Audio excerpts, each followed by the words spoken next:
Hello दोस्तों, तो एक बार फिर से आप सभी का स्वागत है पंडित जी एमएस क्लासेस में। इंग्लिश स्पेशली क्लासेस हैं और मेरा एक थॉट जो है, नथिंग इज़ गुड और bad, our thinking makes it so. दुनिया में कुछ भी अच्छा या बुरा नहीं होता, हमारी सोच उसे अच्छा या बुरा बनाती है। ये मेरा थॉट है जो मैं बचपन से अपनी हर जगह पे अप्लाई कर रहा हूँ अपनी लाइफ में। बहुत पॉजिटिव एनर्जी देता है थॉट। तो हमारी ईडीएम क्लासेस की आज 5वीं क्लास है, तो उसको हम कंटिन्यू करेंगे आगे। तो आज का पहला ईडियम फ्रेज है बटरफ्लाइज इन स्टमक। जैसा कि आप बटरफ्लाइज इन स्टमक से समझ सकते हैं कि पेट में तितलियाँ, मतलब कि किसी चीज़ की एक्साइटमेंट, नर्वसनेस, एंजाइटी। मतलब हम कभी कोई भाषण देने जाते हैं या कहीं किसी के साथ डेट वगैरह पे कहीं भी जाते हैं तो थोड़ी सी हमें नर्वसनेस होती है या कभी कभी एक्साइटमेंट भी होता है। तो उस समय हम बोलते हैं कि तितलियाँ हमारे पेट में उड़ रही हैं। है बटरफ्लाइज इन स्टमक, इसका इंग्लिश मीनिंग है फील नर्वस और enjoy about something typically in an anticipation of an event. इस अक्सर में पेट में हलचल वाली असहज भावनाओं को दर्शाने के लिए उपयोग किया जाता है। मतलब जब हमारे पेट में कोई नर्वसनेस वगैरह या एक्साइटमेंट होता है तो उस चीज़ को दर्शाने के लिए ये इडियम यूज़ होता है। जैसा कि किसी बड़े भाषण देने से पहले या पहली डेट पर जाने से पहले हमारे स्टमक में कुछ एक्साइटमेंट या तितलियाँ सी उड़ने लगती हैं, थोड़ी गुलगुली टाइप की लगती है, तो वहाँ से इडियम आप रिलेट कर सकते हैं। अगला हमारा इडियम है ऑल ईयर्स। जैसा कि ईयर्स से ही क्लियर होता है कि ईयर्स का किस लिए यूज होता है, कि सुनने के लिए। तो मतलब to be fully attentive and ready to listen to someone, पूरी तरह सुनने के लिए तैयार। हम बोल सकते हैं कि ऑल ईयर्स। अगर किसी को हमें अपनी बात सुनाना है तो बहुत सारे लोग बैठे, जैसे किसी क्लास में बहुत सारे लोग बैठे, तो आपको अगर अपनी इंग्लिश थोड़ा अच्छा प्रेजेंटेशन शो करना है तो आप ऐसे बोल सकते हैं ऑल ईयर्स। मतलब सब लोग ध्यानपूर्वक सुने, पूरी तरह से सुनने के लिए तैयार हो जाए। अगला हमारा इडियम है a drop in the bucket. मतलब कि एक बाल्टी में समझिए एक ड्रॉप, एक बूंद, तो बहुत ही कम, बहुत मतलब ना के बराबर। Means a very small insignificant amount compare to what is needed और एक्सपेक्टेड। समुद्र में एक बूंद, ऐसा कि जैसे समुद्र में एक बूंद हो, तो मतलब कि बहुत ज़्यादा ज़रूरत हो, बहुत ज़्यादा सोचा हो, बहुत ज़्यादा एक्सपेक्टेड किया हो हमने और बहुत कम दिया हो। ऐसे हिंदी में इसको बोल सकते हैं कि ऊँट के मुँह में जीरा, ऐसे बोल सकते। जैसे ऊँट बहुत ज़्यादा पानी स्टोर कर लगता है, अब उसके मुँह में जीरा, तो वहाँ से बोल सकते हैं a drop in the bucket. एक बाल्टी है, उसमें छोटी सी बूंद, मतलब समुद्र में एक बूंद। Means a very small insignificant amount compare to what is needed, जो चाहिए और एक्सपेक्टेड, जो सोचा है गया है, उसके ना के बराबर है समझ चीज़ कोई। In a nutshell means to summarize something in a concise and brief manner. मतलब इन अ नेट सेल बोल सकते हैं कि किसी चीज़ को कोई लंबी बड़ी बात है, उसको बहुत ही ब्रीफ या शॉर्टकट तरीके से समराइज कर देना, सारांश, उसका कंक्लूजन बता देना, तो वहाँ से रिलेट हुआ इन अ नेट सेल।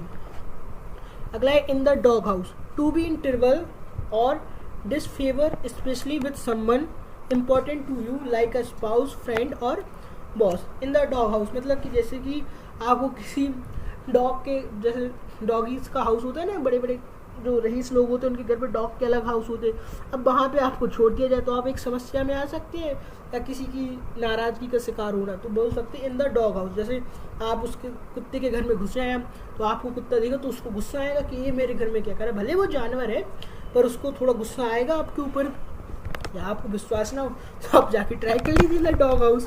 तो टू बी इन ट्रबल और disfavour especially with someone important, जो खास तौर से आपके लिए इंपॉर्टेंट, जैसे फ्रेंड या बॉस।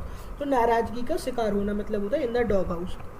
अगला इडियम है in the red, to be in डेब्ट और एक्सपीरियंस फाइनेंशियल लॉसेस। मतलब हानि में या ऋण में या फाइनेंशियल लॉसेस, नुकसान में। मतलब इन द रेड, रेड कलर जैसे का रेड मतलब तो होता ही डेंजर है, तो मतलब जहाँ जहाँ रेड है, जैसे मैंने फर्स्ट डे आपको पढ़ाया था red letter day and important day, तो मतलब जहाँ जहाँ थोड़ा डेंजर या थोड़ा फोकस करने की चीज़ हो तो वहाँ पे रेड वर्ड का यूज होता है। तो यहीं से है कि इन द रेड मतलब किसी समस्या में या नुकसान में या ऋण में।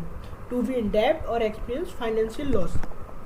अगला इडियम है जंप द शार्क। अब शार्क को जंप करना मतलब कि पहले आप ऑन द शार्क, मतलब आप शार्क पे तो आप बहुत ज़्यादा फेम में हैं। अब जंप द शार्क, आप शार्क को जंप करने की कोशिश कर रहे हैं, तो लोकप्रियता में कमी होना। To a moment when something that was once popular और successful begins to decline in quality और रिलीवेंस और फेम। जब कभी किसी का फेम गिरने लगता है, किसी की पॉपुलैरिटी कम होने लगती है, तो वहाँ पे हम ये बड़ी इडियम यूज़ करते हैं जंप द शार्क, लोकप्रियता में कमी आ जाना।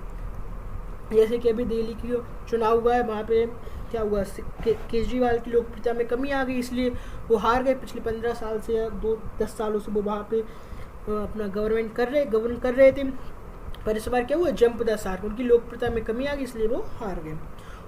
अगला है land a hand, to help someone with a task और प्रोवाइड असिस्टेंस, सहायता देना। जब हम किसी की हेल्प करते तो सबसे पहले क्या करते हैं, हाथ बढ़ाते कि हाँ मैं आपकी सहायता करना चाहता हूँ, तो सबसे पहले हाथ बढ़ाते, मतलब लैंड अ हैंड, अपना हाथ उधार देना, मतलब सहायता का हाथ बढ़ाना। To help someone with a task, किसी काम में हेल्प करना है, प्रोवाइड असिस्टेंस या किसी चीज़ में असिस्ट करना उसे। अगला हमारा इडियम है kill two birds with one stone, ये तो सभी ने सुन रखा होगा, kill two birds with one stone, दो चिड़ियों को, मतलब एक तीर से दो शिकार, मतलब दो चिड़ियाँ हैं आपके सामने, आपको उनको मारना है, तो आपने एक तीर चलाया अर्जुन जैसा, और एक चिड़िया को मारना था, आपने एक तीर से दो चिड़ियों को मार दिया, तो वहाँ से बनाया kill two birds with one stone, to accomplish two task with a single effort, एक तीर से दो शिकार। आखिरी इडियम है आज का, the cat out of the bag. इसकी एक छोटी सी स्टोरी मैं आपको बताना चाहूँगा, the cat out of the bag. Suppose that कि आप मार्केट गए, आपकी एक छोटी सी प्यारी सी बिल्ली है, आपने उसको अपने बैग में रखा हुआ है, अब मार्केट में आप गए, आप अपनी सब्जियाँ ले रही, और एक क्या हुआ, उसने बिल्ली ने आराम से उसने वहाँ पर उसको कतड़ के बाहर निकल आई वो बिल्ली है, तो क्या हो गया, रहस्य खोल गया कि आसपास के लोगों को तो पता नहीं है कि उसमें क्या था, पर एक बिल्ली बाहर निकली, थोड़ी सी भगदड़ टाइप की हो गई, थोड़े लोग शॉक्ड हो गए, तो क्या हुआ, आपका रहस्य खुल गया, आपका राज खुल गया।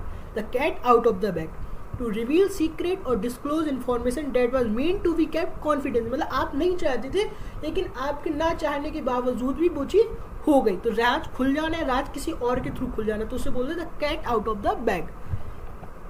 Thank you so much for watching. Please subscribe, like, comment and please share the video. Hit the bell icon for daily English vocabulary. आपको डेली इंग्लिश vocabulary मिल रही है शॉर्ट फॉर्म में, 5-10 मिनट की वीडियो में आराम से आप कहीं भी बैठ के देख सकते हैं, सुन सकते हैं, ट्रेवल करते समय आराम से आप रोज़ के 10 vocabulary इडियम सीख सकते हैं। धीरे धीरे हम इस बैच को आगे बढ़ाएंगे। अभी आप इडियम फ्रेजेस को ध्यान करिए, याद करिए और प्लीज़ सपोर्ट करिए guys. Thank you so much for watching. जय माई की, जय हिंद, जय भारत। Thank you guys. एक चीज़ और, अगर आपको कहीं समझ में नहीं आ रही हो कोई चीज़, या आप चाहते हो इसको थोड़ी और मोर इफेक्टिव वे में हो जाए, तो आप कमेंट डाउन में बताइए कि मैं इसमें और क्या कर सकता हूँ। Thank you so much. इसमें भी बहुत सारी मेहनत लगती है, पीपीटीज बनाना, फिर आपको प्रोवाइड करने में टाइम लगता है। तो गाइज आपको जो भी दिक्कत आ रही है आप कमेंट बॉक्स में बेझिझक बताइए, कहाँ कहाँ गलतियाँ हो रही हैं, आप गलतियाँ भी बताइए, अच्छाइयाँ बताइए, जो चीज़ आपको अच्छी लग रही वो भी कमेंट बॉक्स में बताइए, जो चीज़ नहीं लग रही वो भी बताइए, मैं उस पर सुधार करूँगा। Thank you so much. जय हिंद, वंस अगेन।